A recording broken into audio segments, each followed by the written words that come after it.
तुम्हाला पण मुळव्याधचा त्रास होतोय का? ऑपरेशन करून सुद्धा परत त्रास होतोय का?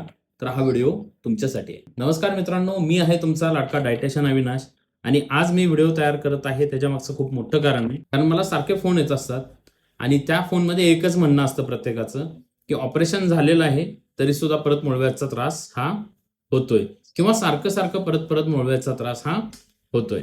तर मित्रांनो, पहिली एक गोष्ट आपण जाणून घेणं गरजेचं आहे, मुळव्याधचा त्रास का होतो.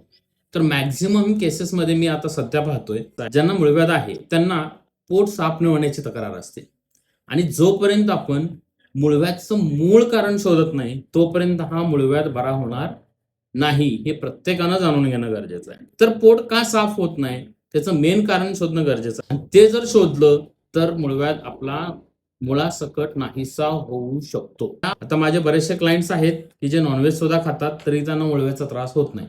कारण का? कारण आहे त्याचं, मी त्या त्रासाचं मूळ कारण शोधतो आणि ते क्लिअर करून देतो. त्यामुळे मुळव्याध हा मुळासकट नष्ट होतोच. हा व्हिडिओ शेअर करा, कारण तुमच्या एका शेअरमुळं तुमचा मित्र हा कायमस्वरूपी बरा होऊ शकतो. इथून पुढचे व्हिडिओ सुद्धा खूप छान असणार आहेत, खास करून जी मुलं आर्मी भरती आणि पोलीस भरतीमध्ये असतात त्यांच्यासाठी. आणि अशाच नवीन नवीन व्हिडिओसाठी डायटिशियन अविनाश या चॅनलला सबस्क्राईब आणि फॉलो करायला विसरू नका. धन्यवाद.